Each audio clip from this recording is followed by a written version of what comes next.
Three, two, one.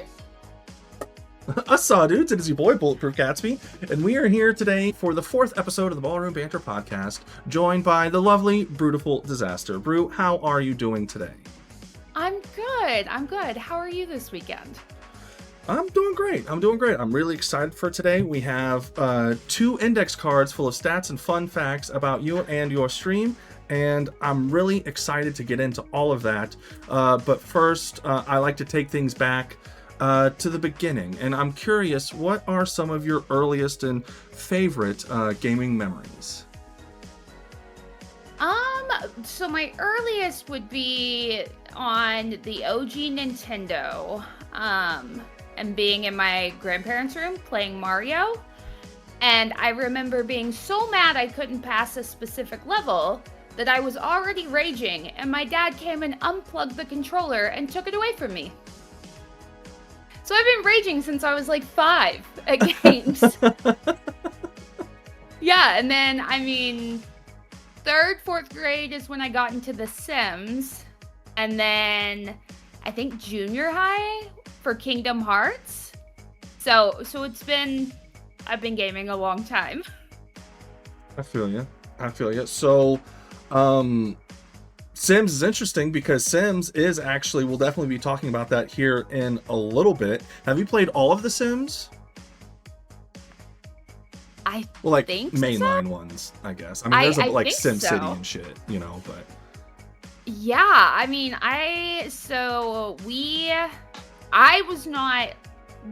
we didn't have a lot of money growing up, but my parents had friends who, they had a pool, and they had like an older teenage daughter who had a computer for The Sims, which is how I started playing it. She would let me play it at her house, and I think that was like the original Sims, and then Sims 2, Sims 3, I've all the expansion packs, and then, now we're on Sims 4, but they're rebranding it to be The Sims again, so, yeah, I still play.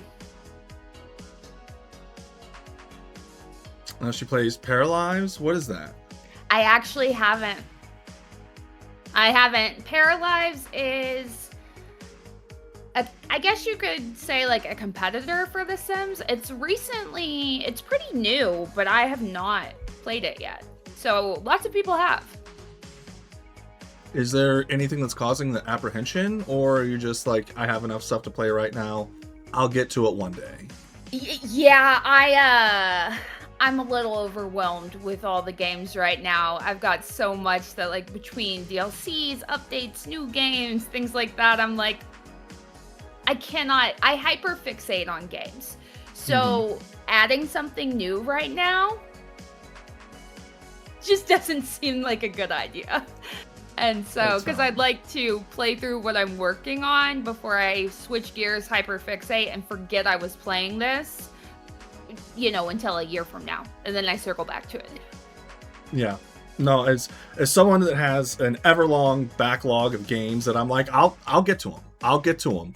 And then I still have like PS3 360 games on my backlog that I'm like, I still have them on the backlog, and I'm like, I think I'll get to them. Yeah, one day. Exactly. Like, just some of the old Disney games, something that's like an easy platinum trophy, because, you know what I mean. But anyway, so what would you say, I know you're a big PC gamer, but let's go over to consoles for a second. What would you say is your favorite console specifically? Probably PlayStation. But, my favorite right now is the Switch 2, but I'll forever have beef with Nintendo, so we'll give that trophy to PlayStation. I've never owned an Xbox. Okay. I grew up, I don't know what happened. Like, we had Nintendo, and then we had, like, I can remember playing Twisted Metal on the, like, OG PlayStation, and we were just a PlayStation household. And still, now, like, I don't have an Xbox, but I do have a PS5, PS4. Okay. So, I'm kind of curious. Can we kind of dig into that a little bit? What's the beef with Nintendo? I can respect that they want to make money, but things being Nintendo exclusive, that like they're expensive, and games aren't going on sale, and they, everything that Nintendo owns is like, they grip it. They do not share. And so that's the beef I have with them. They're money cash grabbers. They just want to make more money. They're really bad about that. So.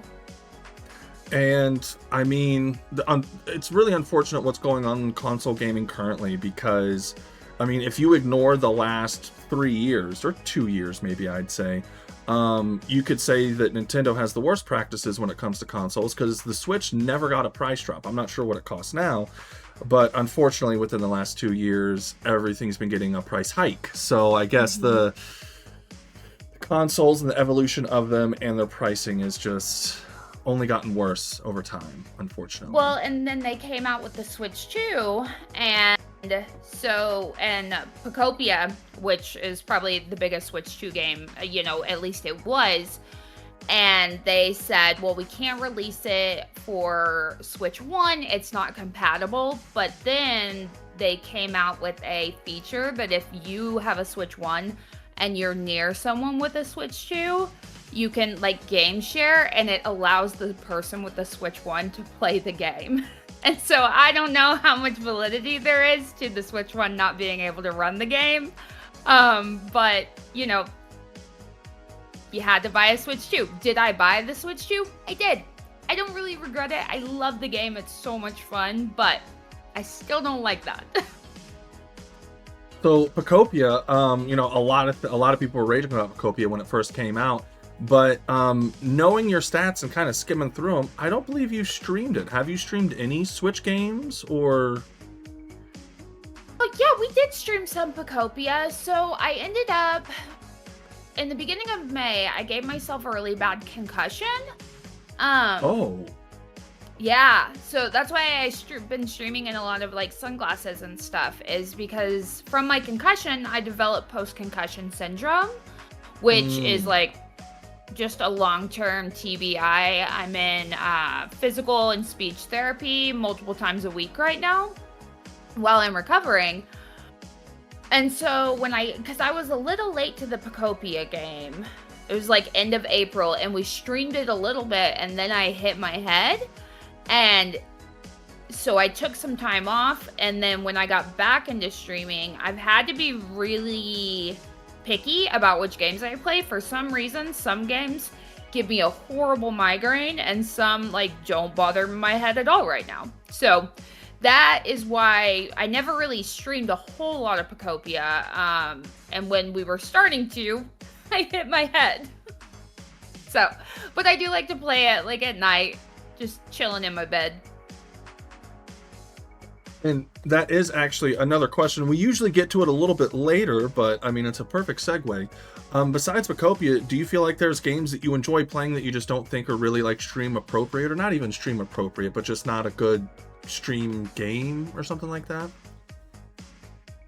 I'm sure there is. There's a lot of games that, especially if I'm really hyper fixated on it or I love it, so, like, right now, for example, I'm playing Moonlight Peaks, and it's something I'm playing on and off stream, because while it's a great game to stream, and right now everybody is looking into the game, trying to figure out it's a huge game. Think like Stardew Valley-esque timeline for farming sim. And so I am playing it by myself because there's a lot of in-between time that, like, I don't want to have to just stream just the grind to get to all the big plot points, the big storyline points, and so things like that. Or if I've just really streamed a game, and for Pocopia, if I'm to the point where I've done a lot of the storyline and I'm basically just, like, building and running around and doing fun things in the game, I'll probably stop streaming it and just just play it on my own. Or when I play what is it? City Skylines? I can't stream that. I like to play it, can't stream it, because I just look stupid, and I also almost break my keyboard 500 times while I play it. Yeah, as someone that played a lot of SimCity 2000, there was a class, and when I was in school, there was a class like Future City or something. You had to make like a dystopian city and had to make it work or whatever. I don't know. It was the whole thing. But we had to play SimCity and put all these ridiculous factors in there or whatever and try and make it a thriving city or what. I don't know. And no one's ever happy. Yeah, it's super annoying. It's a super annoying game. Like, I've been a big gamer all my life, and I had to play SimCity. I'm like, dude, this game fucking sucks. I hate it. I hate this game so much because it wasn't just me playing it. We all had to play it and all had input. I don't know.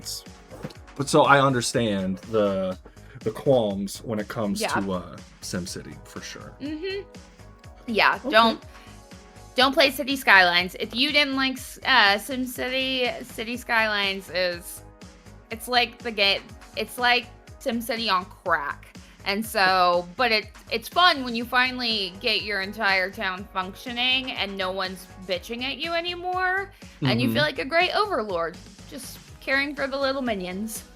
That is true, because like when you can like speed up how fast time goes, and it just looks like a bunch of ants scurrying around. So you do kind of feel like you almost have like a magnifying glass in your hand, just ready to go, just like keep talking, keep bitching at me. Just you have no clue how close I am. You have no idea. Right.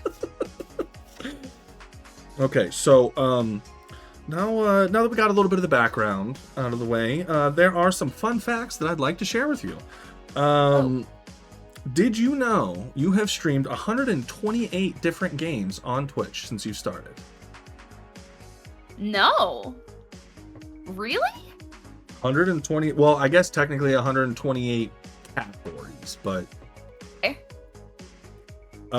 which, speaking of which, since you created your Twitch December 8th, 2019. Now, I'm curious, what was kind of going into the mindset of being like, you know, whether you had watched Twitch before and you're like, I'm finally going to make one? Like, what was, or was it just like a spur of the moment? Fuck it, I'll download Twitch. Oh, I got to make an account. Okay, let me make one real quick. What was going through your head when you first made your Twitch?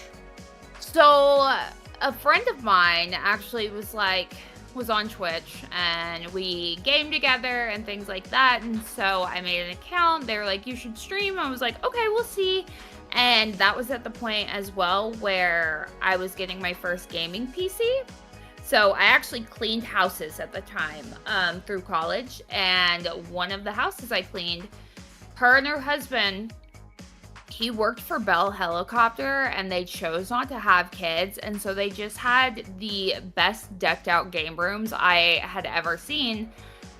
And she's like, hey, can you help me organize my closet in addition to cleaning, and you can have this PC. We upgraded. They were constantly upgrading, and so gave me a gaming PC to help organize her closet. And so I was finally able to game on a PC. I was like, okay, well, yeah, I have the ability now, instead of just being on my PlayStation, to stream, and decided to make the profile. And I'm not sure when I first went live. I know COVID it gave me a lot of time to start going live. But yeah, I did make it with the intention of like, okay, well, we can try this out. Okay. I actually do have that information. Your first stream was April 12th, 2020. So you only waited like 4 months before you decided, you know what, fuck it, we're going live. Do you remember what the stream was, your very first stream?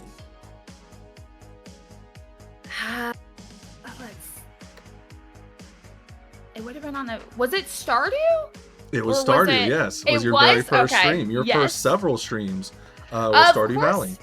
I love Stardew. You really love Stardew, and we'll talk about some other stats here in a second. But you mentioned your PC. Is that still the same PC that you have nowadays, just upgraded, or have you gotten a whole new rig?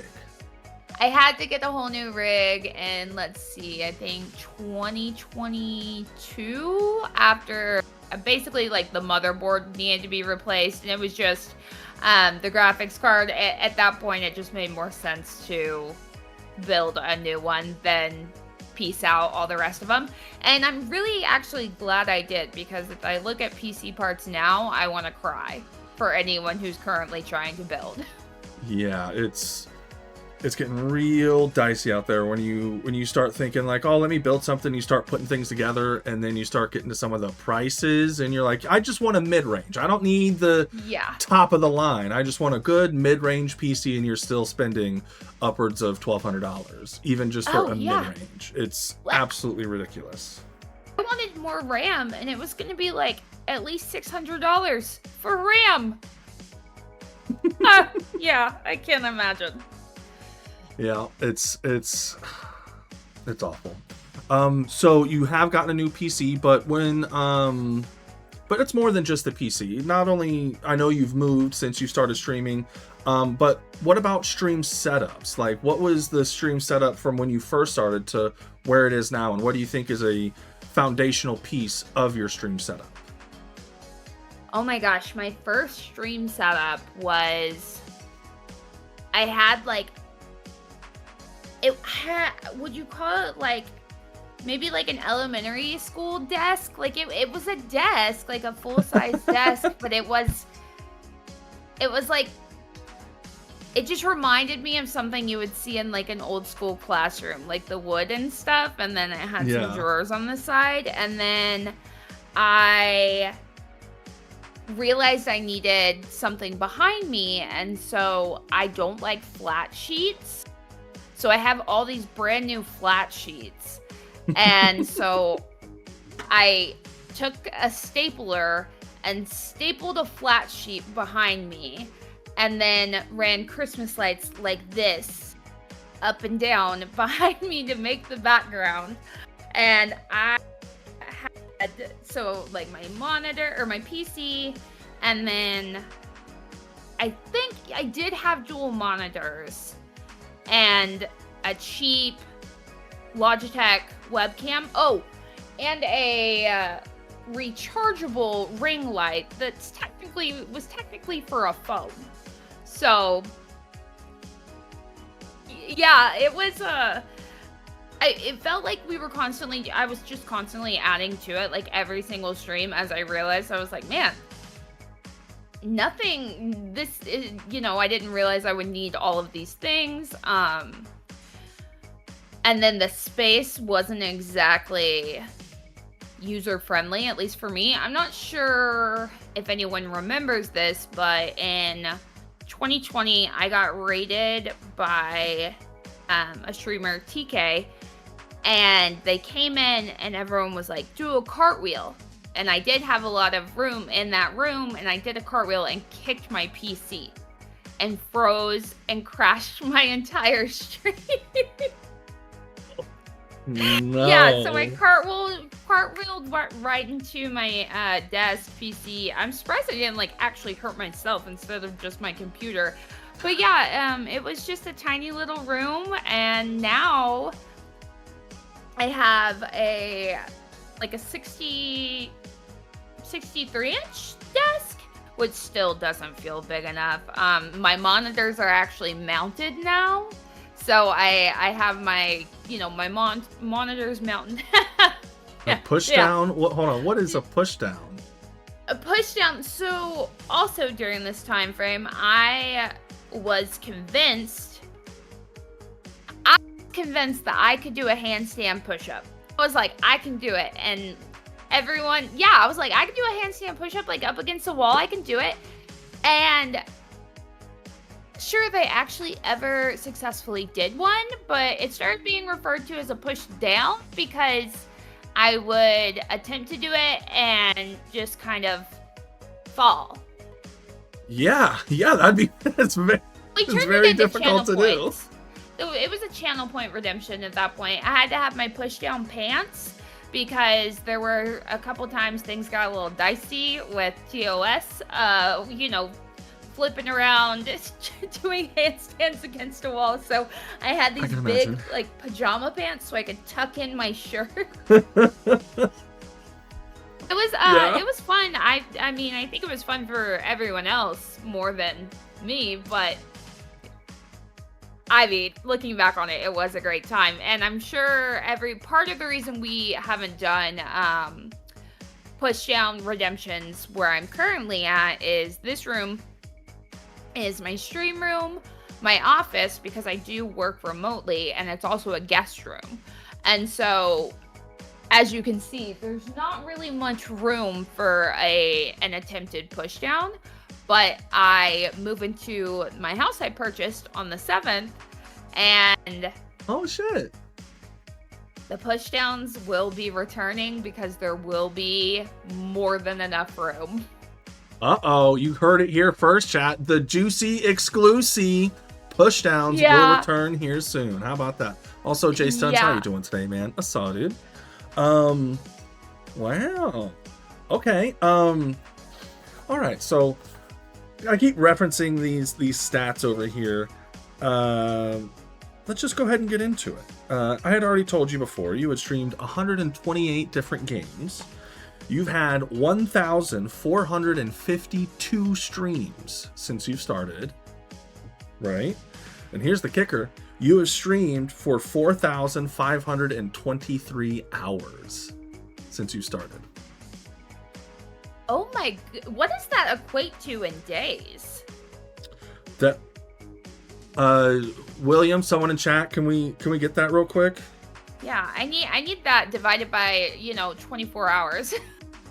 Which, I mean, averages about 4 hours somewhere, give or take, per stream, which is, I feel, pretty accurate to, like 3 to 4 hours per stream. That sounds about right. Oh, yeah, and I mean, I did have to take some time off because, as I'm sure most people who have been around know, Go ahead if you want to give out the numbers. Oh, I just typed it, 4,523. So I was diagnosed with a genetic condition, and I started not feeling great in the end of 2020 and was diagnosed, I think, in 2022 with a condition called Ehlers-Danlos, which has some comorbidities, including POTS. I had to have thoracic outlet surgery on both sides, which is where these scars came from. They took my first rib. They took it away on each side to alleviate some vascular compressions and things like that. And so I did end up having to take, all in all, it was probably about a year off just because I didn't even feel good enough to sit up in a chair. Like, I was just doing that poorly. Now much more manageable, even with a concussion. And so there's been a lot of up and down with my... No, I'm just, you're like, it's even better. It's still fine, even though I have a concussion. It's like, damn. Well, at this point, I'm never going to be healthy. I'll be healthier. It's a spectrum. And so, but it's crazy that there's that much streaming time knowing those things because, in 2020, I was streaming like a monster. I was always streaming, always live, as many of us were because we were stuck in the house. And then I was taking, a lot of time off for my health. And then when I was working full time in lovely corporate America, like that obviously bleeds into a lot of time that you could be streaming. And then so there's been a lot of changes to my stream schedule, so it's nice to still see those numbers and know that it's a lot.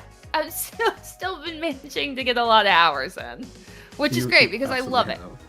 Yeah, and looking at all the times you've streamed, there's only been 2 different instances of which you did not stream for more than 2 weeks. Only twice. That's ever happened. Really? It was once in 2023, maybe the summer of 23, and then the winter of 24 was more than 2 weeks without a stream. The winter of 24, I had these surgeries like back to back.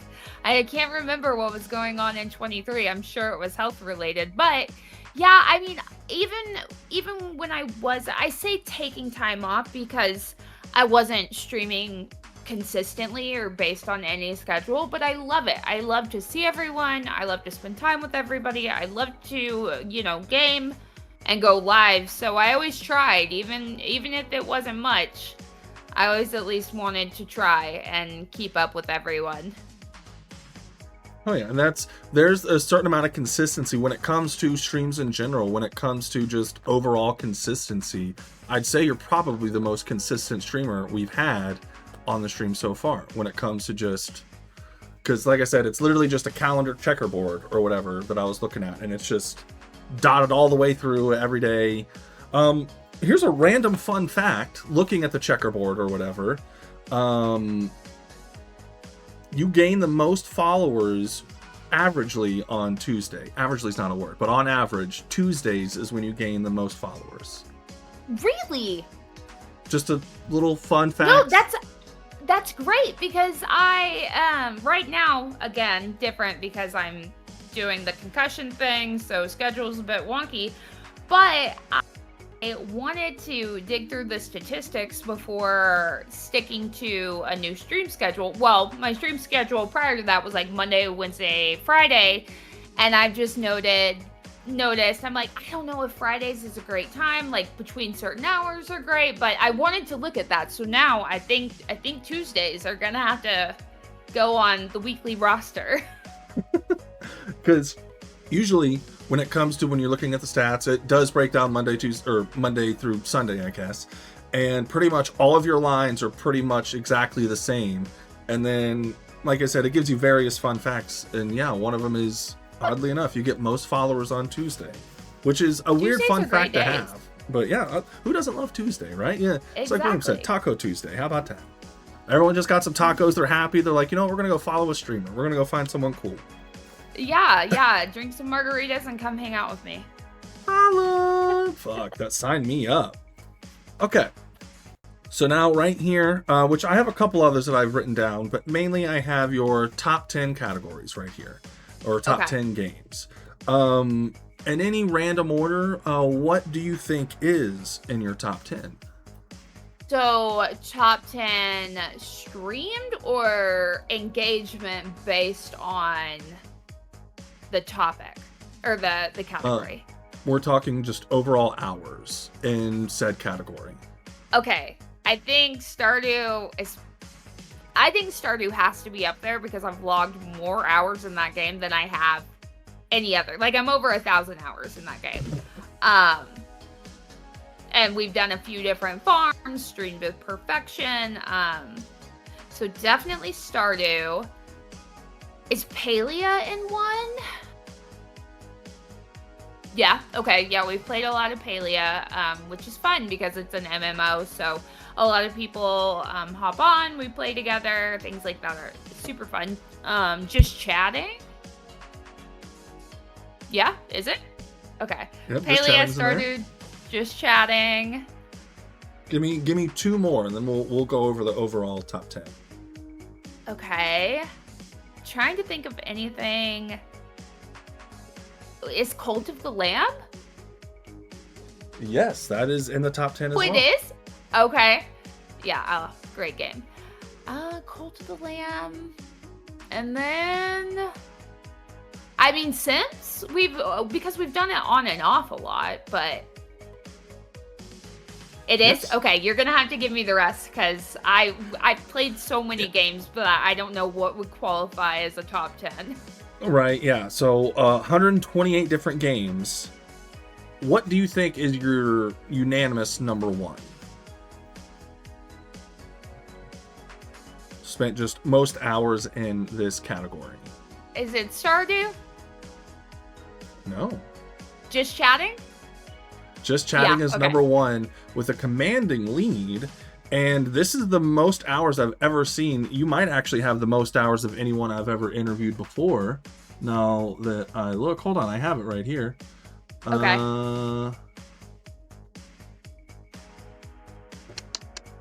Yeah, definitely significantly the most hours streamed out of anyone else. Like I said, 4,523 hours altogether. 1,448 hours is just chatting. That is a third of your entire stream career when it comes to just, pure duration. I'm a yapper.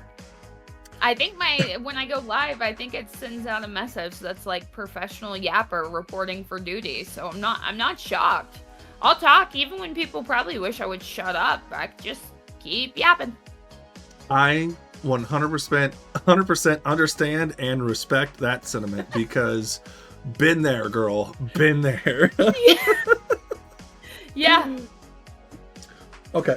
So, number 2, of course, is Stardew Valley at 540 hours, Okay.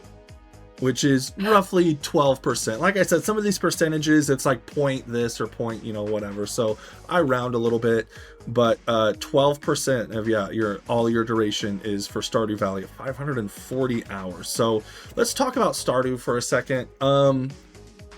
Wait, when did Stardew come out? I'm actually not 100% sure.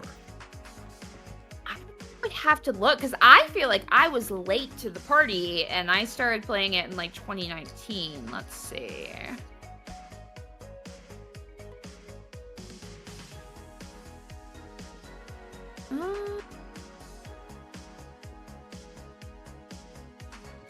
So it looks like 2016. It had its 10-year anniversary in February. Oh shit. So when's the last time you actually played Stardew Valley? It's been a couple months, but definitely this year. Okay. Yeah. Okay. And Concerned Ape just feeds everyone who loves the game. He gives us more content. We had 1.6. He keeps pouring into the game, which makes it 10 times better for anyone who has played it. There's so much going on in the game, so much you can discover even after playing for 100 hours, and then we keep getting updates. We got hinted at that we are getting another update, which, granted, he's supposed to be working on a game called Haunted Chocolatier. I wish he would focus on it, but I also appreciate the new content for Stardew. It's great.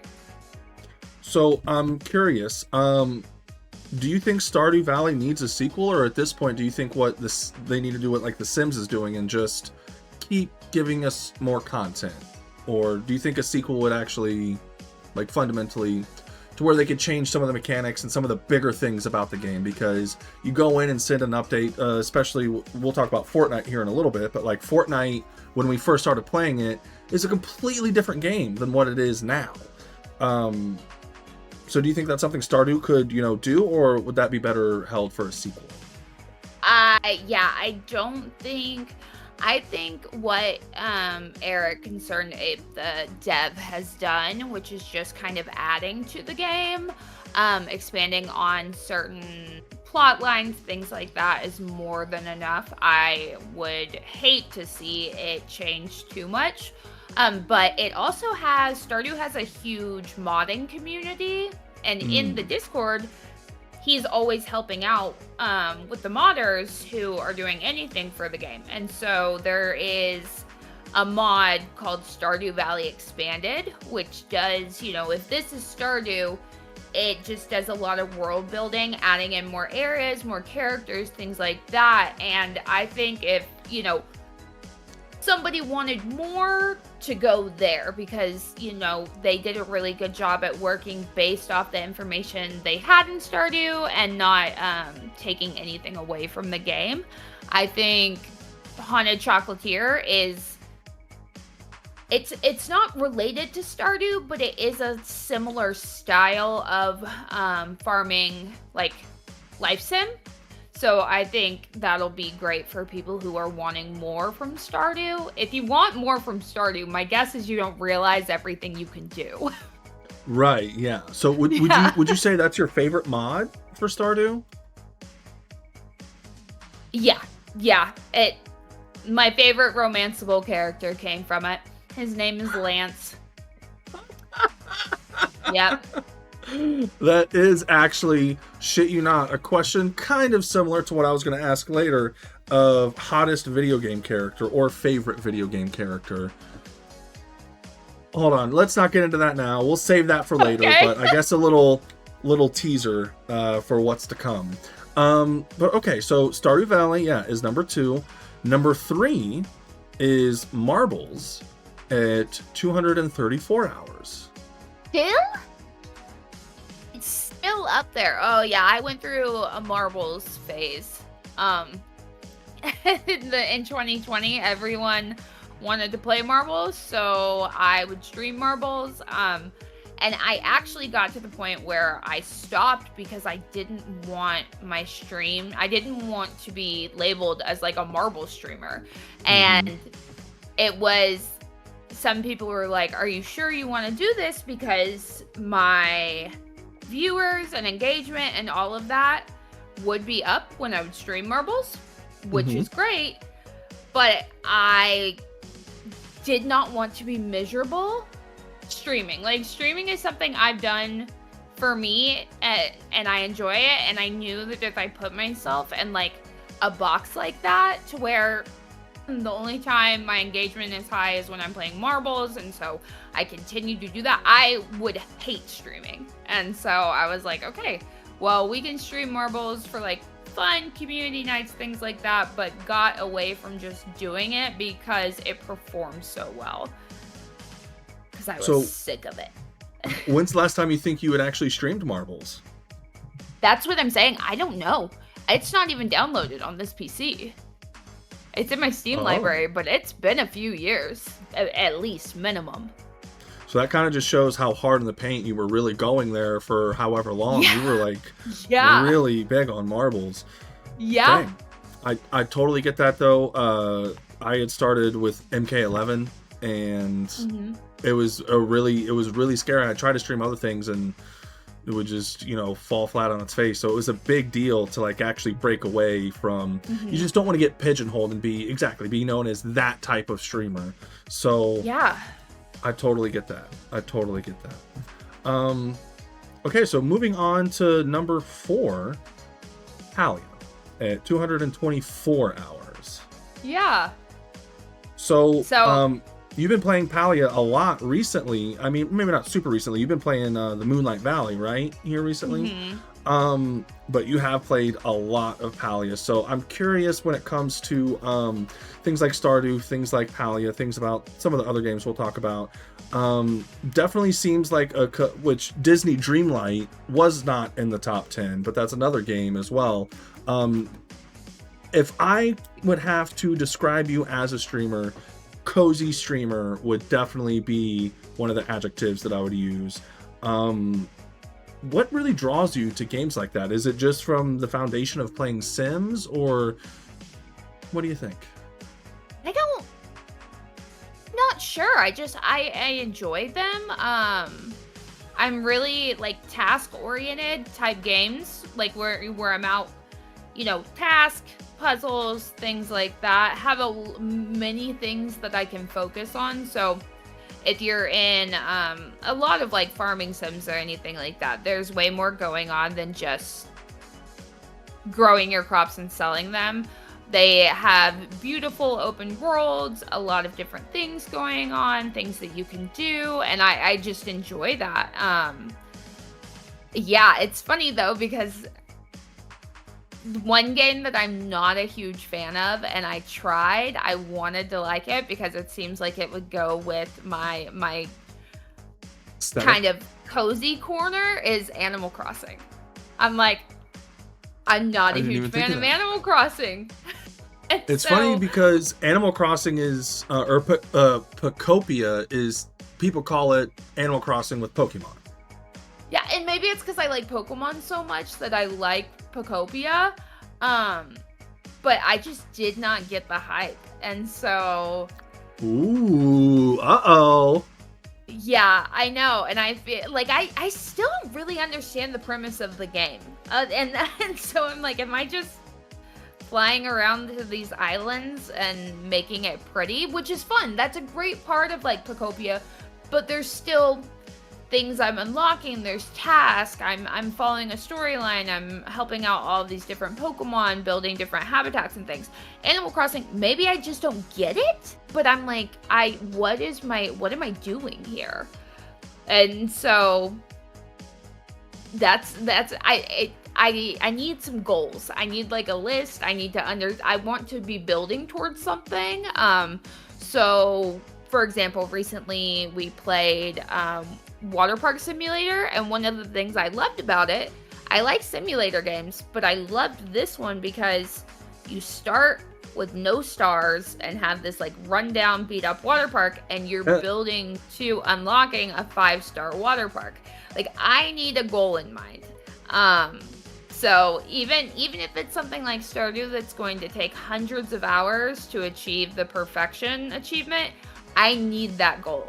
Whereas when I've played games like Power Wash Sim, they're fun, but they don't hold my attention for that long because they don't really have a huge, like, a goal, a drive.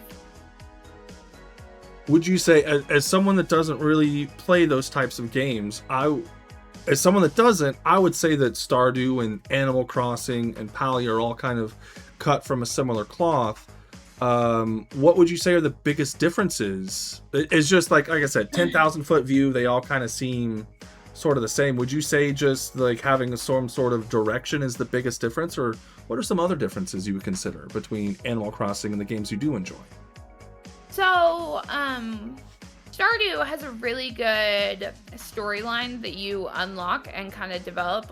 You show up on your farm after moving from the big city. Your job's been draining you. Your grandpa left you this farm, and then there's all these different characters that have different stories and cutscenes that you unlock. You learn a lot about them. And then you've got, Palia, which, switching gears because this is a MMO, but I like how big the world of Palia is, and it takes all my favorite parts of cozy gaming and just makes them 10 times bigger.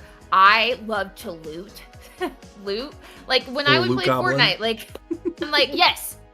And so, being able to run around these giant worlds and essentially just everywhere I look, there's something to do. There's something I can loot. There's so many quest lines. Same thing. You've got all these different characters. You can date them all, and they don't even get mad. Yeah, ooh. And like it's okay. Just. I think maybe it's also because they're geared towards adults, though they will claim that they are. For everyone. All ages, or like 13 and up, but you've got a lot of like adult themes and dialogues and things like that also make it a lot of fun. Where, if I remember correctly, Animal Crossing, while it was cozy,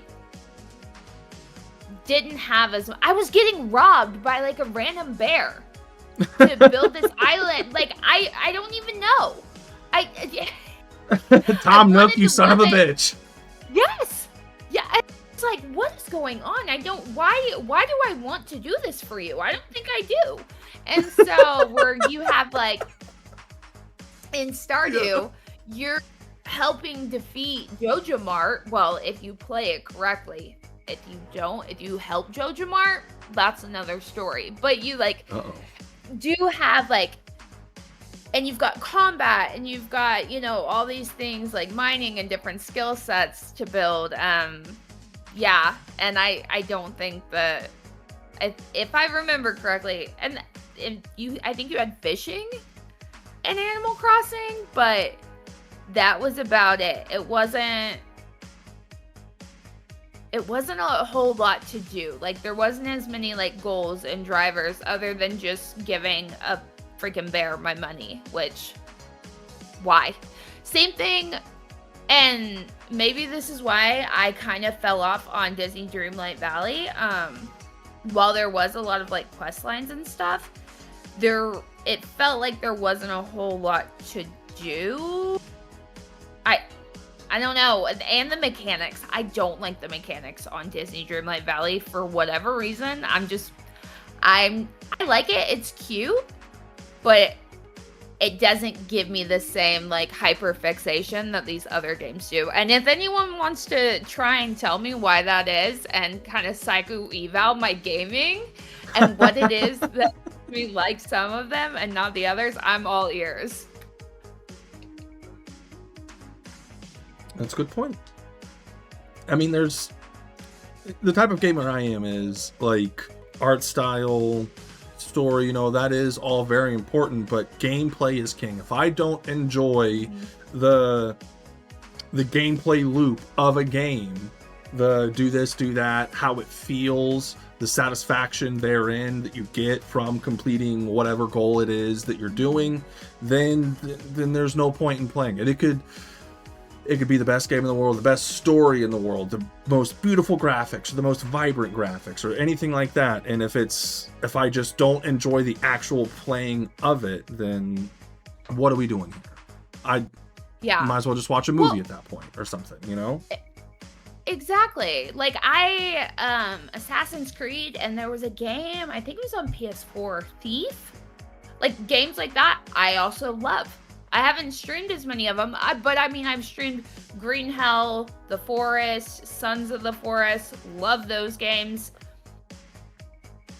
Yeah, I don't know. I'm a little all over the place, and I'm guessing it probably does boil down to gameplay and also how open world something is.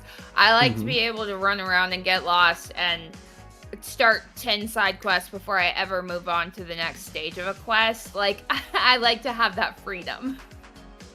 I feel that. Yeah. And speaking of freedom, I mean, it does make sense, because out of all these, I feel like there is the most freedom in our next entry, number 5, The Sims 4. I feel like out of everything, there's probably the most different shit to do. I mean, I'm sure there's mods as well, and all of these games that we're talking about, I'm sure there are mods that can expand upon it.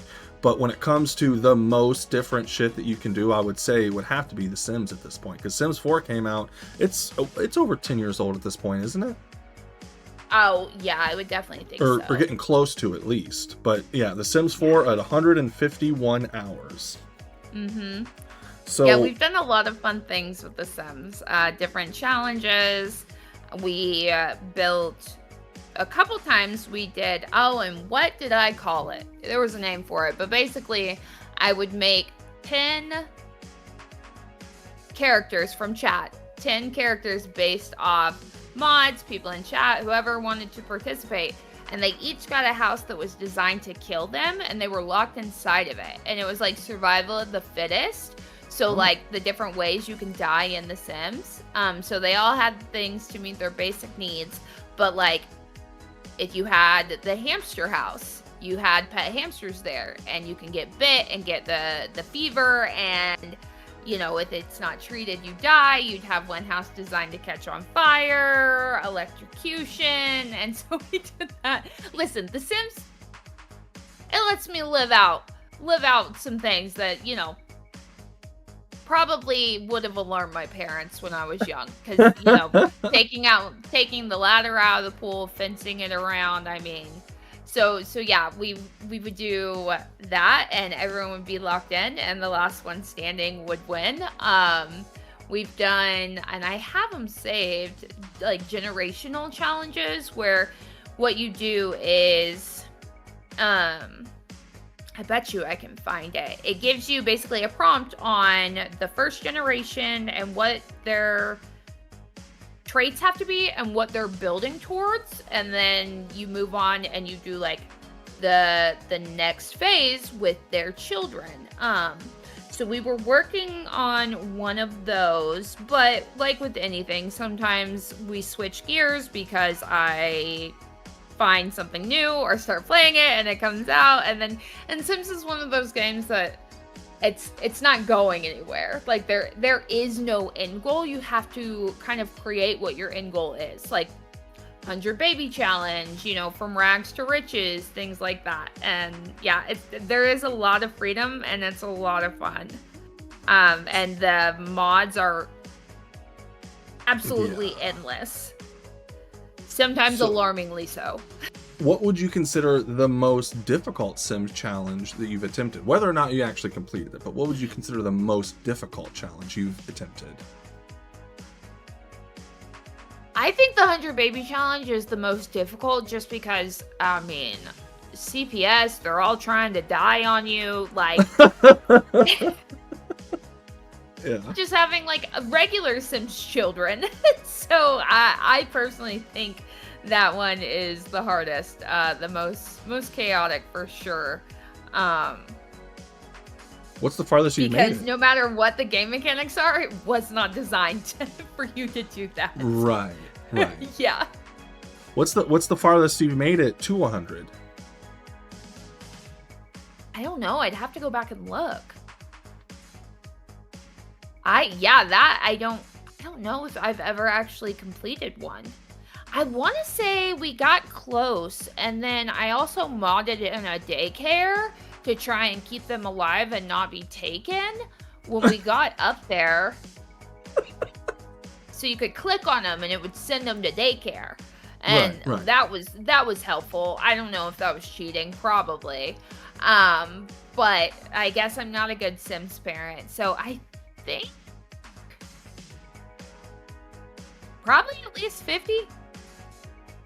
That's at least halfway through it. Yeah. That's still really up because the 100 baby challenge has to be done with the same mom, right? Yes. That poor woman. Exactly. Yeah. Like, and let me see. Oh, Black Widow challenge is one that I love. Is that your favorite to do? Your favorite to play through? Yeah, it's fun. You get to kill off all the men. You're basically marrying rich men, killing them, and then taking their money. That says about me. But it is a lot of fun. Valid. I'd have to look up the specifics about it because there are some, like, guardrails on how you have to do things. But that one's always a lot of fun. I may play that one in IRL. Listen. Listen. Do what you need to do. Look, you got to look up the rules for the challenge, though. Just to be sure you're doing it correctly. So, besides The Sims 4, has there been another game that you played a certain way due to a specific challenge that was given? I think we've done it in, like, stream settings because I do have some channel point redemptions that can kind of force me to have to play a certain way. But I don't think that there's been another game that had a challenge like that I've done. So it would only be The Sims outside of just somebody redeeming channel points and taking away my ability to use combat, or basically just chats trying to kill me in my game is normally what those channel points are used for. Yeah, it would just be The Sims. Okay. Moving on to number 6, you had actually mentioned this earlier. Green Hell. Now, for some reason, there is just a gap in my mind. I have no fucking clue what Green Hell is. So what is Green Hell? Can you describe it to me? Yes, it has been touted as the hardest survival game to beat. And I have proudly beaten it and the DLC and add-ons to the storyline. It is, you wake up in the Amazon rainforest and your wife is missing. And you've got a walkie-talkie. You guys were separated, so you're looking for your wife, and you're having to survive in Green Hell. Everything's trying to kill you, whether it be tribes of cannibals. You have to frequently inspect your body for potentially leeches, injuries. You've got to treat it with items you're able to unlock and learn. Build shelters. There's panthers, jaguars. What are they called? They're not crocodiles. Caimans. You're having to craft weapons. I mean, it is so much fun, but it is so hard. It sounds like quite a difficult game, but you streamed it for 150 hours, which is impressive for a game that is that difficult. Just from hearing that, would you say that this is the game you probably raged the most at, or would you give that title to a different game? Oh, no. The game I've raged the most at is Fall Guys. Oh, don't worry. We'll talk about Fall Guys here in a little bit, but I'm just curious to see what your answer would be. Yes, especially when I was down to the point that I was trying to achievement hunt, because there were achievements. For example, there was an achievement that we had to have every bad moodlet. So from drinking poison, having an injury, having an infection, going insane because you have like a sanity meter, and you had to have all these things going on simultaneously, and I would get super close and then die every single time that I was trying to get it. And I just remember being so pissed off that I could not stop killing my character. But yeah, there were definitely moments where I would have to stand up and walk away, and I'm sure there was a lot of yelling. Yeah, because the game is so hard. You're lost. Basically, the game is designed that while there are landmarks, they make it very difficult for you to know your way around because the foliage is so dense. So pulling up your map, using your compass, things like that, and I feel like I can learn a map pretty well, but even that one, I could tell you landmarks, I couldn't tell you where you are in relation to them, which was also infuriating when you're spending 10 minutes running around trying to find something and you still are nowhere near it or somehow on the other side of the map. It's definitely an interesting feeling of being absolutely and hopelessly lost in a game and just being like, I don't know where the fuck I'm going or where I should be. Like it's definitely not a great feeling, but it does add to what people like to consider immersion in games. I don't know. My thing is like I've never forgotten that I'm playing a video game, so immersion isn't like super important to me. But I don't know. I definitely don't like being lost in anything or just being like, I don't know what I'm supposed to be fucking doing right now. It's definitely not a great feeling. But well, with immersion, when your sanity meter goes down, you start to hear like, and you start to like hear voices, and they're different pitches. You have whispering, you have yelling, the music, your vision in it gets disoriented, and you'll start to hallucinate cannibal tribe members who can actually injure you depending on how low your sanity is. I have never experienced immersion to that level, to the point where I had to like take my headset off, and I was like, why does it's like tripping me out how much it makes me feel like, oh, we're losing our minds, like me and in the game. So you should definitely play it if you want to check out some immersion.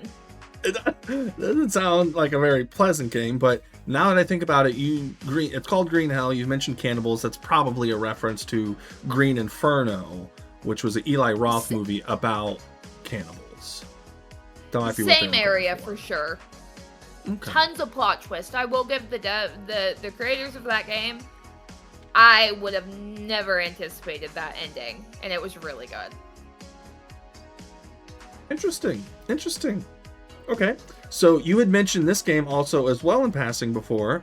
Sons of the Forest is number 7 at 134 hours. Now, I didn't know this, but The Forest is a game and Sons of the Forest is the sequel? Mm-hmm. Okay, so this is another game that's a total blind spot. Total blind spot for me. What is Sons of the Forest? Did you ever play The Forest? No, I never played either one of them. Okay, so The Forest, you are in a plane crash on an island. It's a large island. There's different climates. You've got like the beach, the mountains, things like that. But you crash your plane, and you are the only person to survive. And so you're grabbing some supplies from the plane crash, and you're trying to figure out how to get out of the forest. But there are things that live on this island that are not natural and are very dangerous and trying to kill you, different like mutants and monsters and things like that. And as you are playing through, you realize that there was some sketchy testing that goes on. You kind of unlock more, and you can start to go through some underground areas that, you're finding research labs and just corporate experimentation. And Ooh. so you're surviving while also unlocking that, and you end, hopefully, by getting off of the island, out of the forest. And then Sons of the Forest picks up, and the reason I have more hours in Sons of the Forest than I do the Forest is because I started playing it in beta, which because of the type of game it is, I should have waited, because the storyline, like, they were having to patch things in and things. I need to do a new playthrough now that it's officially out, because the storyline kind of got weird for a second. But the in the forest, what? How did I miss this? You're trying to rescue your son. So you and your son survive. Your son got taken by these things. And so you're trying to rescue your son. Yeah. Yeah, and I don't want to say too much to spoil it, but you're trying to rescue your son, you end up rescuing your son, and then Sons of the Forest he is going back with, like, the son is, with a military adjacent group, like contract military group, because some weird things happened to him ever since he was a part of their, like, testing. So I believe he's going back for answers, and they're, because of these ancient experiments, and the electromagnetic field is all jacked up, which is why the plane crashed. And so he gets close, so his helicopter crashes. He ends up, him and one other person survive, and that person ends up losing his hearing, but at least you have somebody else in the game. And you've also got cannibals on these islands.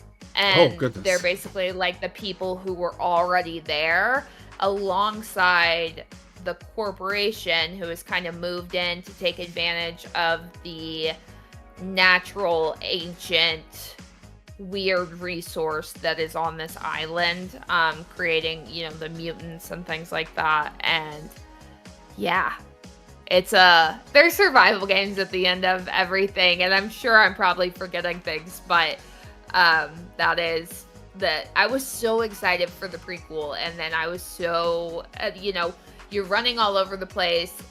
You've got this huge open area. You're unlocking various, like, bunkers and finding things, solving puzzles, trying to unlock and figure out exactly, how to get out of there, what's going on. And the mutants are very, very, very deadly. And so you're dying a lot, you're building a lot, surviving. I love survival games so much. And my two worlds are colliding, I think, towards the end of this year. Have you seen the game Crop? The trailer for the game Crop? No, but I do love corn. So it is a farming sim, but during the trailer, you basically farm to pull your weight in some kind of post-apocalyptic town with a lot of, like, weird stuff going on. So it's like cozy, but, like, survival. You have to decide who lives and dies with your crops. Cozy. Who starves, who doesn't, I decide. Yeah, exactly. Damn. Okay. So, moving on to number 8, something I am familiar with. The last couple I am familiar with, of the rounding out the top 10. Fortnite and 100 hours. Yeah. Oh, okay. Yeah, we definitely went through a Fortnite phase. Everyone was playing Fortnite. Everyone was like, do you want to play? Figured I would give it a go. And I was really loving it for a while. And I never really stopped liking it. I just stopped playing it as often. I think I took a break, and then, like, going back to it, everything is different. And so I was... Yes. Yeah. I took too long of a break, and by the time I came back to it, I haven't like buckled in and figured out what's going on with this season. And so if I have played at all recently, it's been just, when people want to party up and hop on. Valid. Do you have a favorite season or like time frame of Fortnite, do you think? Oh.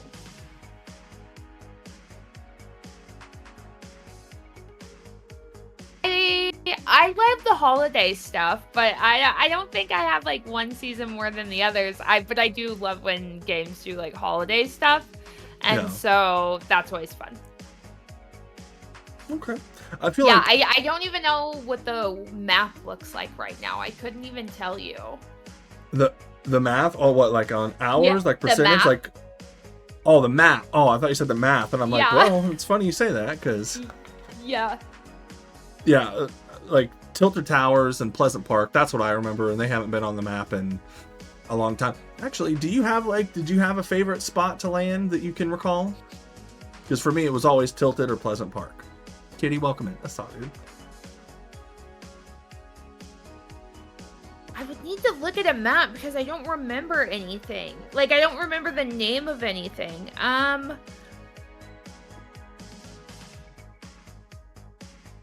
Would always be this, like, neighborhood?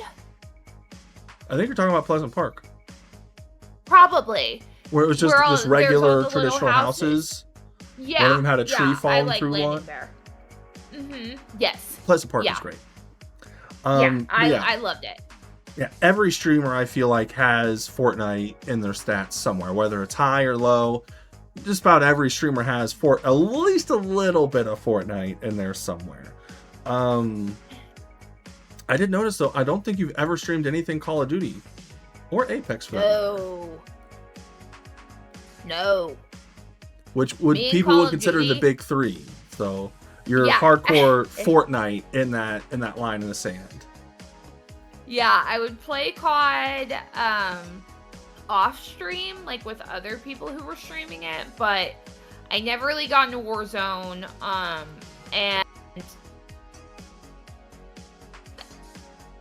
not safe to stream Call of Duty because the amount of pure rage that comes out of me. I thought you were referring to other people, but that's me. Like other people are really bad. Like I'm not gonna say anything that's like gonna get me canceled, but I am going to constantly clip my mic because I can't tone down my voice, or I'm gonna throw a controller across the room. We've all been, because I'm also easily baited. Like people can talk shit to me, and I will. I will engage in a fight. Like, it's easy to get me going. And then I don't know what it is about Call of Duty, but to me, it's totally different playing Fortnite. I don't know. I feel like Call of Duty, the maps they're smaller, and every time I'm turning around, I'm fucking dying. And I'm confused. I don't know where I am. I don't know what's going on. Yeah, if you looked at my Activision stats, they probably look pretty good. But that's because Torch always plays logged in as me. So the Call of Duty has a special way of bringing out the most toxic in people, I think. But our next one is actually cut from a similar cloth, I would say, because Crunker is your number 9, and it does actually have Call of Duty maps in Crunker. Well, people can make anything a Crunker map, I guess. It's all, very much user generated or whatever. But anytime I watch Crunker, like half of them are like CSGO maps, Call of Duty maps, even Fortnite maps, or like Fortnite sections on the Fortnite map. You get what I'm saying? So Crunker, talk to me a little bit about what was your evolution with Crunker? Like what really got you started playing on Crunker and probably seeing someone else, right? Yeah, I think Cam was streaming it, and this would have been in COVID. Everyone's like, hey, hop on, let's all party up. And so I started playing it, and I don't know why, but I was just better. I think the graphics, like there's less going on than like a Call of Duty map. Of course, and so it's very easy to like see others and, you know, learn the maps. So it didn't piss me off as much. I mean, I'm sure I did rage, but I think that's the biggest difference is Call of Duty is like overwhelming with the amount of just detail to the maps, and then you've got people running around and things like that, and I think my brain would just get overstimulated and turned around constantly. And also because you never, at least for me, I never really had a chance to like go into Call of Duty maps and learn them. And so by the time I'm going into a map, because I'm playing with, you know, people who play all the time, I'm just dying left and right. I'm just dead because I can't do anything without being shot down. And so Crunker was fun. Just like Valorant, Valorant was easier for me to enjoy as well. So, but yeah, Crunker's a lot of fun.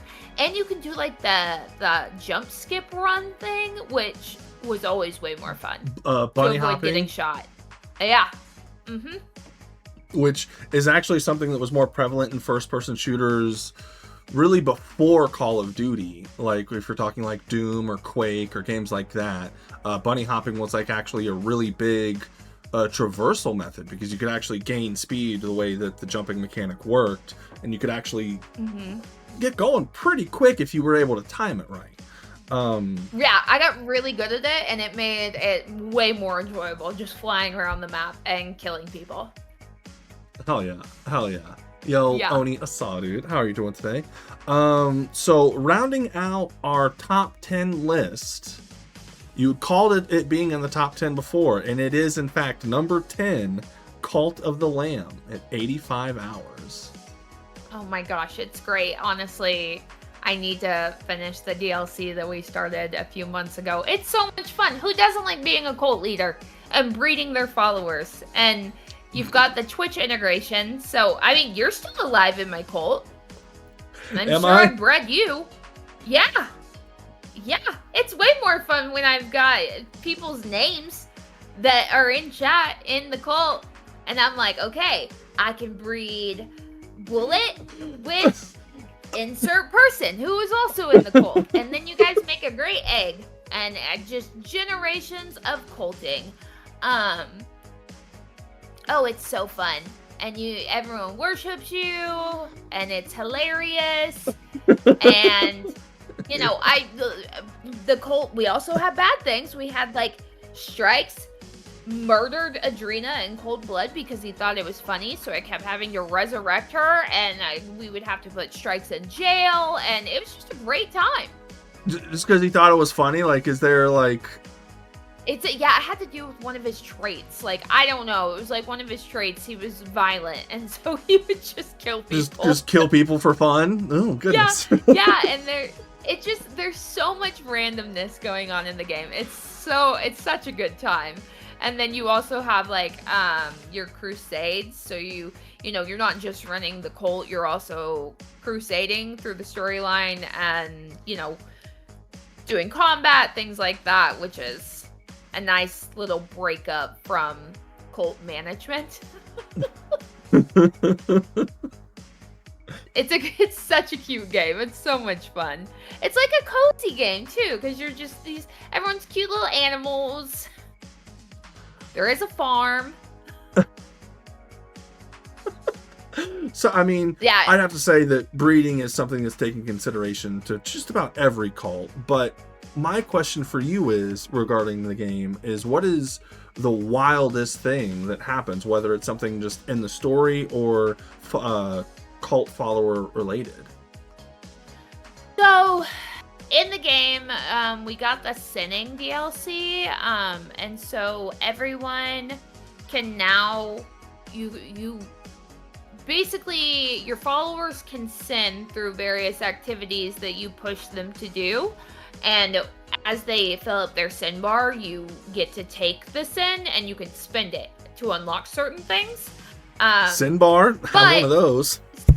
Yeah, and so, but if you accidentally have one of your followers sinning too much, So if they've done more than three sin bars, then they yell at you because their eyes turn, I guess, like damned, and they melt through the floor, saying that they curse you, and so your followers pissed off because you accidentally damned them, and then when you go on the next crusade, they're in there trying to kill you.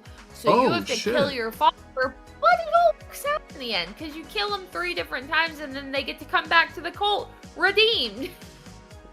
Whoa. Okay, I was not familiar with the DLC at all. I guess all I was aware of was just the base game. Holy shit. Yeah. So we open up a bar, and like there's a bar, and if you open it up and you give them, there's like 6 drinks, so 6 people can drink.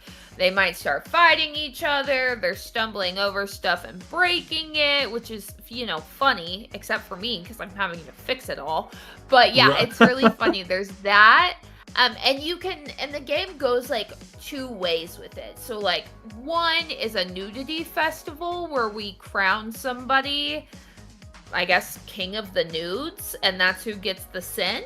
But then on the flip side, there's also the Feast of Cannibals, which also generates sin, and you can pick a follower to be eaten. So it's really about what you make it. Valid. Okay. Your cult can vary. Holy shit. Okay. So, sorry, I was lost of words there for a second. Hey, it's the breeding, isn't it? Bowling. Oh yeah, bowling alley simulator. There are a lot of different simulators nowadays. I know that we're majority of the way through this podcast, but something I actually forgot to do that I'd like to do right now, even though it is quite late in, I didn't do a going live fucking snap. Can we do one right now real quick? Sure.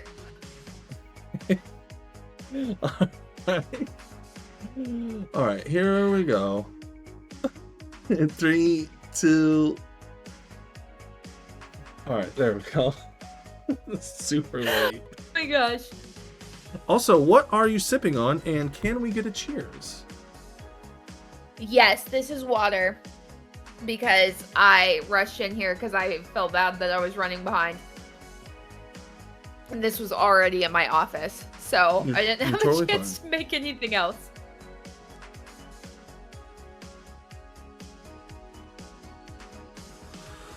Let me send this snap. Bam, bam, bam. Let's do all the clickety clacks. I know. Story of my life, always forgetting to post something somewhere.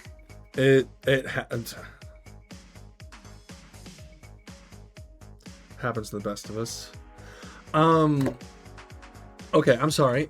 Anyway, so something I was really surprised that was not in the top 10, because I feel like I've watched you play so much of this, and I myself had even joined you several times. Excuse me, playing Fall Guys at 76 hours is number 13.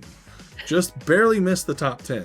What really drew you to Fall Guys in the first place? Drew me to Fall Guys is a weird way to say, how were you bullied into playing this game? Oh no, we love Fall Guys here. We love Fall Guys on this channel. No! How were you bullied into playing with this game? Listen, one time, I was so close to winning. So close to finally fucking winning, and it was one of the things where you get knocked. Well, he basically threw me off the edge. William threw me off the edge so I couldn't win. Some people play and they're encouraging one another. You've always been pretty encouraging. And then you've got people like Will, who would sabotage my ability because they think it's so funny. God damn it, William. And I am mad just thinking about it. Wait, are you suggesting you've never won a game of Fall Guys? It was like one of the jump, huh? Are you saying you've never won a What? game of Fall Guys? No, I don't think so. Maybe. No, I don't think so. Well, I'll tell you what. Let's go ahead and plan something for the future. I'm not Okay. going to bully you. This is not me bullying. I'm not going to bully you into playing Fall Guys, but if you'd like to win, I'm your guy. Granted, we've played before. I gotta almost say that we've probably won before, but Maybe like a team game. I guess that's different than winning a solo game. But I haven't played Fall Guys in a really long time, and Me either. maybe we could do that one day. Maybe we can do that here one day soon. No, I think that would be fun. Yeah, we can get a group together. We can play. That would be fun. Yeah, try and get it up to at least number 12. You know what I mean? Yeah. Yep. Yeah, it's been a while. Maybe I've had enough time to cool down that I can enjoy it. This is another random question. How many co-streams have you done? It's been a while. I used to do stuff all the time with other people. Whether it be Discord calls, things like that. But now I feel like everyone's schedules are so different. Lives are different, things like that, that getting multiple people together is not nearly as easy as it used to be, and it's devastating. So many, just not recently. I feel you. It's Well, been, because now, like, co-streams are, like, completely evolutionized on Twitch, because you can actually, like, you'll share viewers, you can share a chat, and all that kind of stuff. Mm-hmm. Let's go ahead and jot it down with your approval. Me and Brew are gonna do a Fall Guys co-stream. I'm not bullying her. I want it for the record. She's not being bullied. I'm consenting. I want to play the game. Because I believe when I first, which I ended up really liking Fall Guys, but I was actually, I'm pretty sure, bullied into playing Fall Guys as well. Everyone was. I'm not even sure how I first got the game. I don't know. It's like one of those things where it's like suddenly people are yelling at you to play and you're playing. I don't know how it happens. Well, because you had to buy it at first, and then I didn't play it. Again, that was another one of those things where, like, I feel like both of us kind of came in late. It wasn't until it was free to play on everything. I think that was right before or right after Epic bought them. Because Epic bought them, and then that's when crossplay came in, and all the other started using the Epic servers, all that good stuff. But even then, I still like Fall Guys was out for a while before it went to free to play. Really? See, I didn't even know that. One of these days you'll bully. I love to play Among Us, but I am the bully. In games like Among Us or oh shoot, what's it called? Among Us actually was just outside of your top 10. I didn't write it down, but it is top 20. Among Us is. So I'm pretty sure. What was it called? So Among Us, I'm looking. Lockdown Protocol. I like Lockdown Protocol more than I like Among Us, but games like that are so much fun to bully people. I think when Among Us came out, you know, okay, maybe Will had a right to bully me, because when I think about Among Us, I remember going into the meetings and convincing everyone that it was Will all the time. All the time, every time. I had no proof whatsoever, but he would get defensive and he gets loud, you know, and he's like, starts to yell, his voice peaks, you know, and everyone's like, oh, he is the imposter. And that sounds like him. That sounds like him. Maybe so maybe that would be why I was also bullied subsequently in other games. Okay, it was a great time. Another thing that I thought was interesting, moving down all the way down to number 33 is Dead by Daylight. I didn't know that you ever played Dead by Daylight, and it seems from that reaction that's you streamed it for 16 hours. You had streamed Fall Guys for 76. I don't know if I had said that, but you streamed DBD for 16 hours. I feel like DBD is probably going to stay at 16 hours for the rest of time, judging from that reaction. I like the game. I'm just not very good at it, and I'm not sure how one becomes good at it. Just playing it, I guess. I don't know. Yeah, like I'm terrible at it too, honestly. It's fun.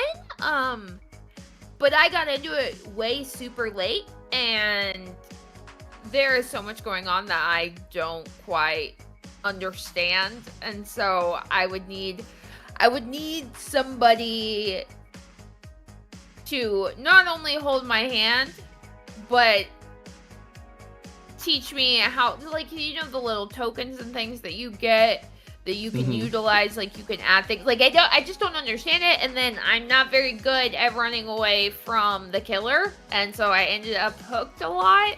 Yeah, a least favorite game, but it's one of those games I'm only going to play if I have a group of people to play with. Solo queuing was not it for me. I am the team liability, and no one deserves that.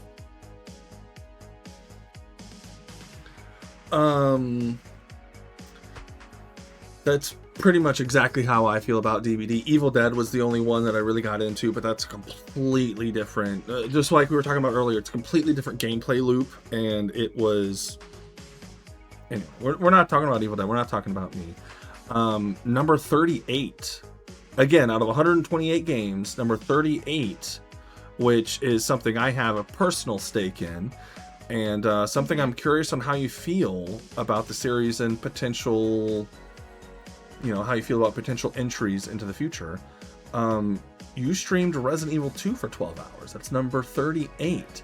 How did you feel about Resident Evil 2? You've talked a lot so far this stream about really enjoying survival games. So I'm curious on the gameplay loop, how fundamentally it works, and just the overall story. How did you feel about it? And I know I'm a big Resident Evil fan. If you didn't like it, you can just say it. How did you feel about Resident Evil 2?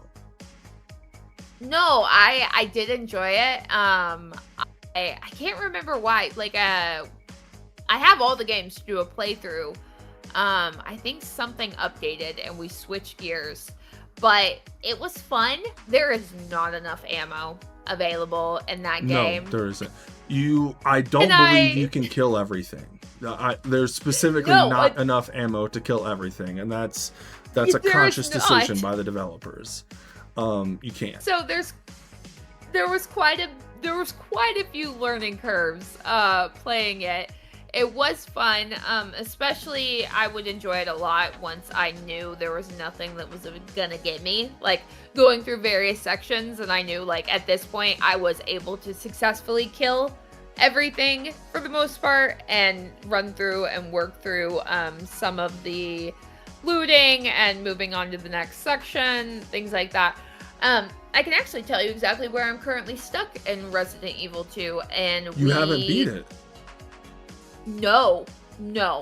I think I rage quit and then something update, and I haven't come back to it yet, and just thinking about where I'm at, I'm already stressed out. So the sewers suck. I think you're stuck on the sewers. I think we've talked about this. You're stuck on the sewers. Well, it's whatever laboratory that has like a greenhouse that's like underground. The Ivies. I'm in there, and I can't get through to the spot that I need to get to shut down whatever. Those things that keep coming out of the foliage and spawning. The plant zombies. They're called Ivies in the game. Yes. And like, I need they fucking suck. Canisters or something. Yeah, I need canisters or something to like change the spray or whatever. And I know right where you're at. My ammo supply is already super short, super low.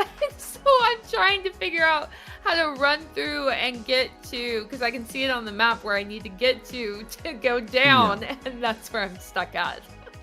They're the worst. Kind of sort of soft lock, and not every Resident Evil game, but a lot of the Resident Evil games, you can soft lock yourself into a spot to where you kind of can kind of can't get past a certain section because you just don't have the materials that you need to continue. It is technically doable, but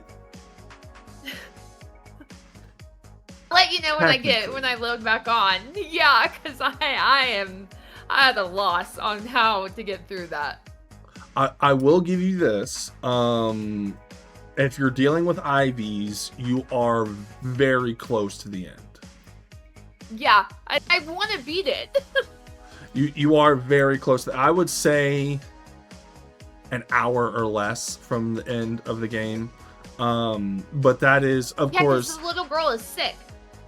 Yeah, the little girl's sick. So you're already past. Yeah. You're past the sewers. The sewers. Every game kind of has that one section or that one mechanic or something that you just absolutely hate and you can't stand. For me, it's the sewers in Resident Evil 2. Really? I loved that. It was way better than the police station.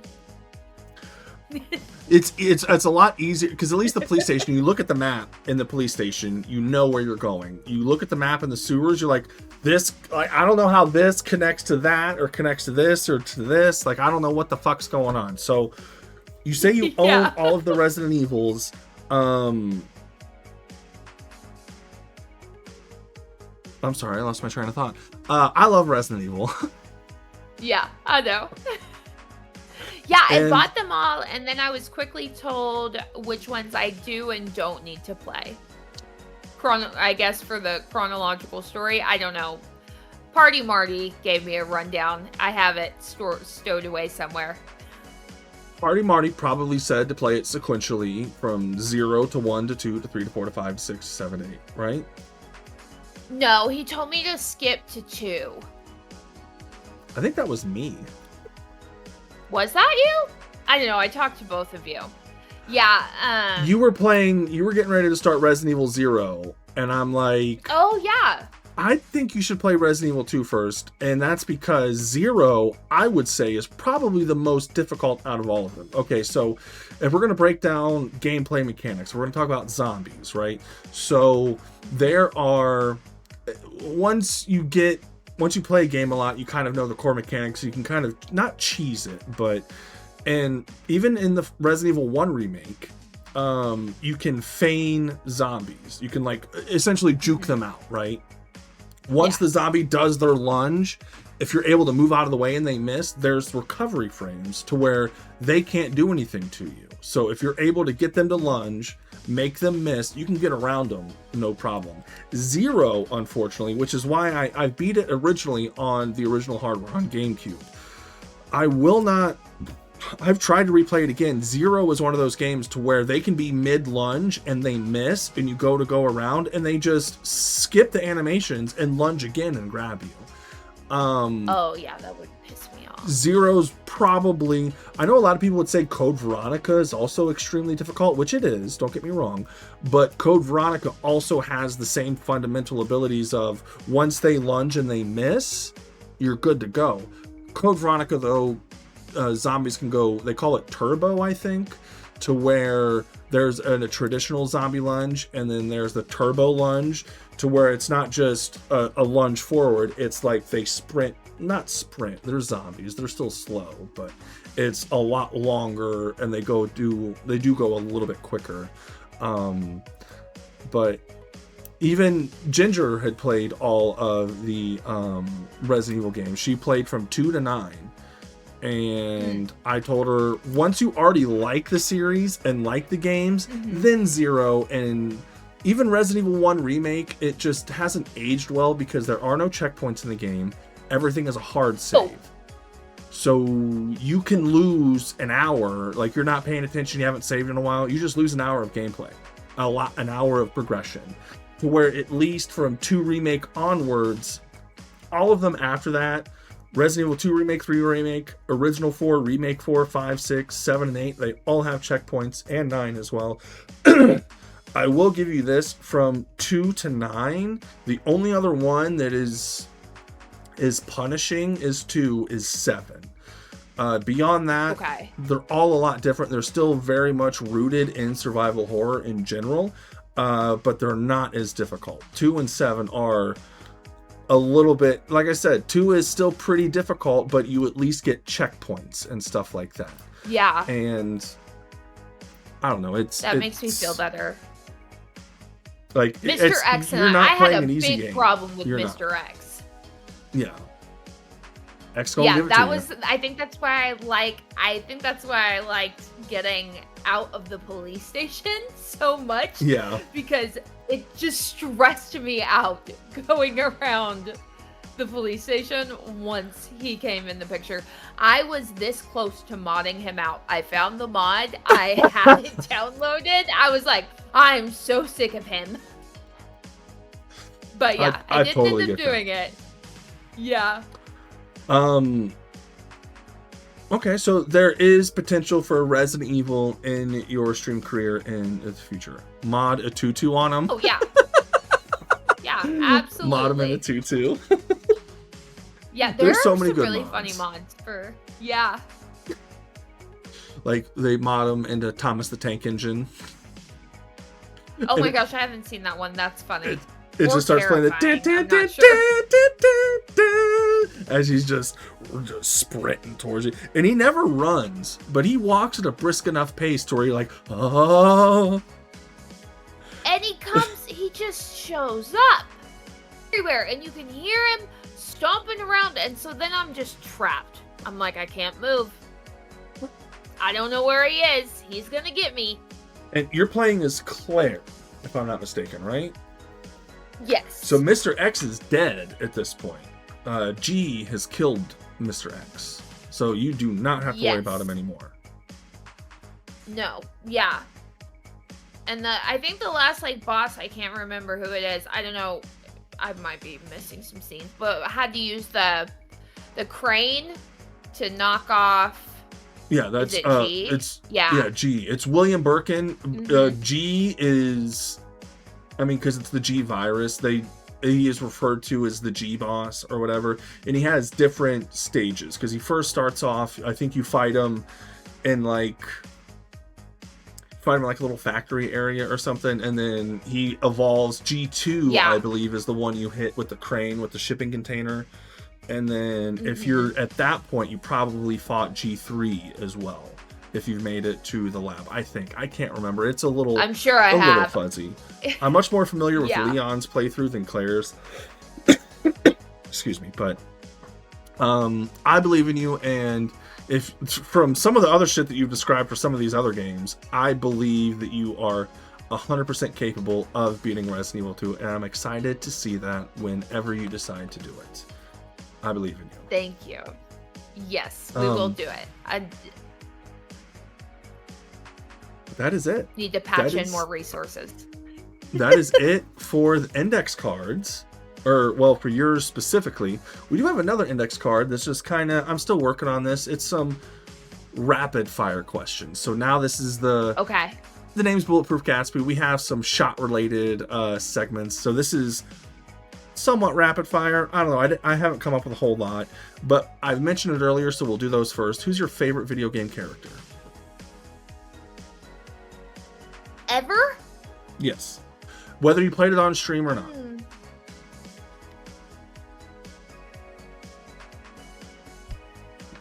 Thank you, Hartman. What's up, BB?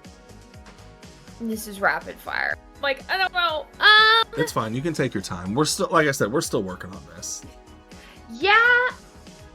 The show's still evolving and stuff. You know. No.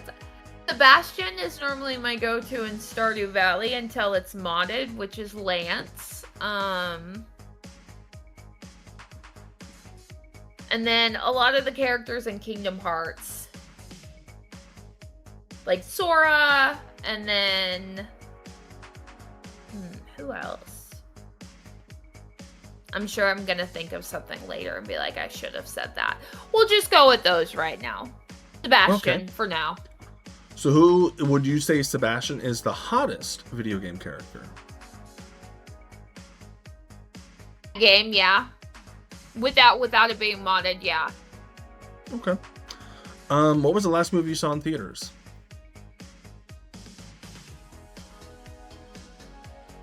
I haven't gone to the movie since before COVID. Oh shit! And since the before times, okay. Mm-hmm. Yeah, would it be? I think part 2 of the last Marvel. Can't even think of the name. Avengers Endgame. Was it Avengers? Yeah, Endgame part 2. Yeah, because Infinity Been War, the last game. Endgame was people thought it was going to be Infinity War Part 2 or Infinity Gauntlet. Yeah. It ended up being Avengers Endgame. Okay. Yep. So when you do go to the theaters, when you used to at least, what was your go-to theater snack besides popcorn? Okay, Milk Duds. Oh, okay. Yeah. I do love me some Milk Duds. Yep. Okay. Milk Duds are so good. What is your favorite color? Green. Green? Okay. Is this like a dark green, like a neon green, a lime green? Like there's many variations. Like a foresty green. Okay. So a darker, yeah. What was the first ever concert that you went to? Simple Plan. Really? Yeah. Oh shit. Okay, that would have been that was Yep. a fucking bumping concert, wasn't it? Yeah, it was Simple Plan. Oh man, I can't even remember who else it was. I was in the 4th grade. Oh shit. Okay. I loved it, and my dad took me, and I'm sure he was like, "What am I doing here?" But they knew I loved Simple Plan, so they took me. Okay, so what is this is kind of a two-parter. It's for gaming in general and for Twitch. But what is your proudest achievement? So proudest gaming achievement and then proudest Twitch stream achievement. I guess they can both be the same thing if a gaming achievement happened during a stream. Beating Green Hell was really one that I will not forget because the game is so hard, and it was twofold because people would download the game who would be in chat and they'd be like, "This game is ridiculous, I'm returning it, it's way too hard," which just in turn makes me feel great about my ability. Yeah, that was definitely good. Reaching perfection on Stardew, just because that takes so many hours, would definitely be one of them. Mm-hmm. Yeah, we'll say that. I'm sure I'll think of something else later, but as far as gaming achievements goes, for sure. And that was all done on stream. Anytime I'm doing something cool like that, I try and keep it on stream. Valid. If I've been doing like a playthrough. So the next question is top 3 games, which I can guess that one is Stardew, the other is Sims 4. But I couldn't tell you what the third one would be. Am I at least right on 2 of those? Stardew for sure. I think it's safe to say that Moonlight Peaks is going to be in my top 3. I don't know. I'm playing it right now. But if we're Stardew, Alia,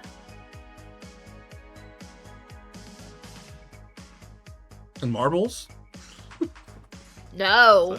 Sorry, But yeah, I'm joking. I'm sorry. So like Sims, yeah, it's always with me, and I always go back to it. But I mean, Pocopia could be on there. It's such a good game. Okay. It fluctuates just like with everything. And maybe it's the ADHD. I don't know. I have a hard time committing to favorites because they do change. So, but yes, those Sims is definitely like something I've played forever and will continue to play. So it always holds a spot in my heart. Valid. Okay. So any random order, what are your top 3 movies?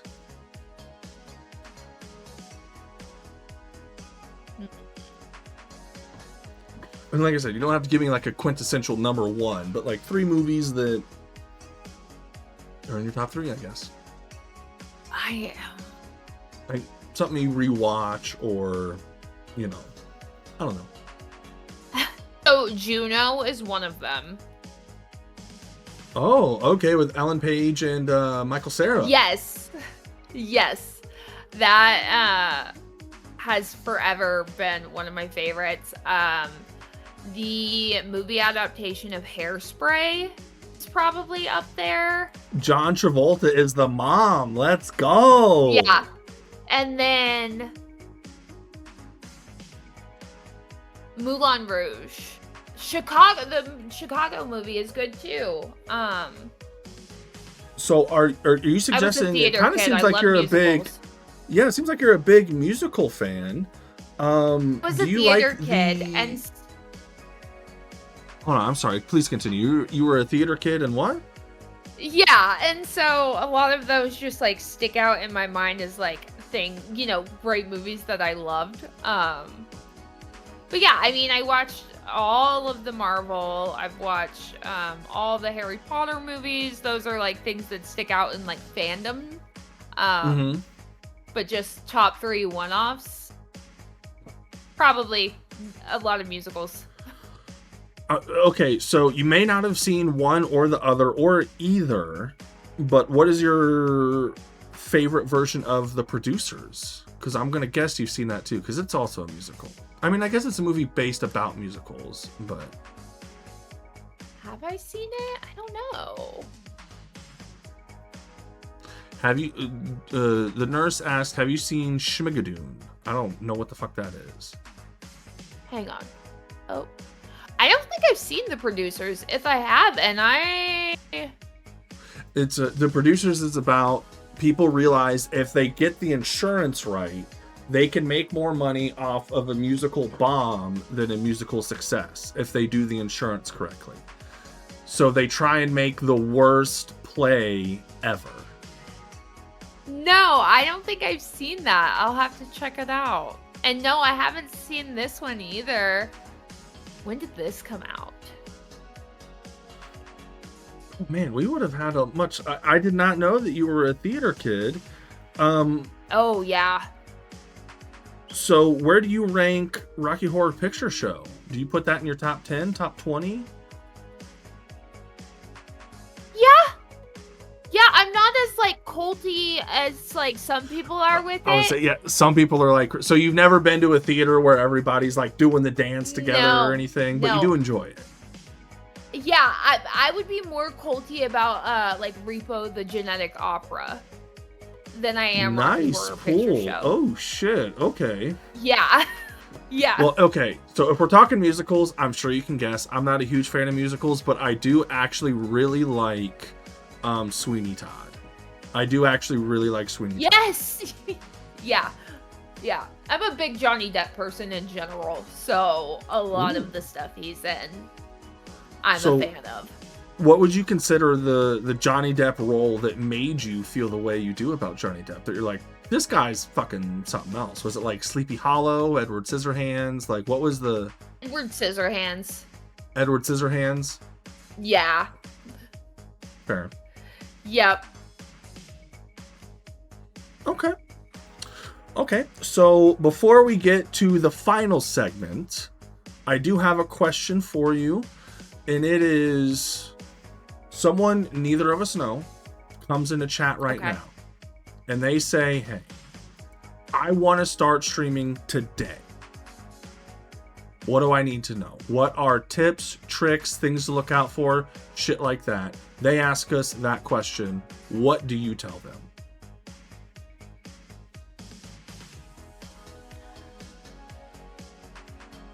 One, that they should just enjoy what they're doing.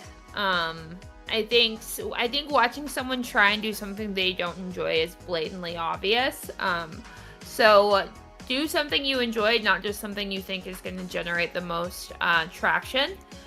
So if you're having fun, your people will find you. And then I love that movie so much. And then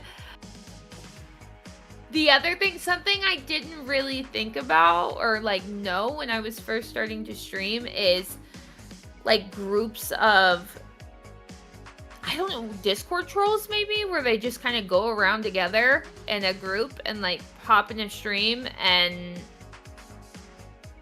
create chaos. Mhm. I would just make sure that that person understands that they should have at least someone there that they trust to help moderate. And don't feed the trolls, don't engage with the rage bait. I had to learn some of those lessons the hard way. And Yeah. make sure their social media is completely separate from their personal life, because That's a again, good one. like it wasn't doxing myself, but there was just private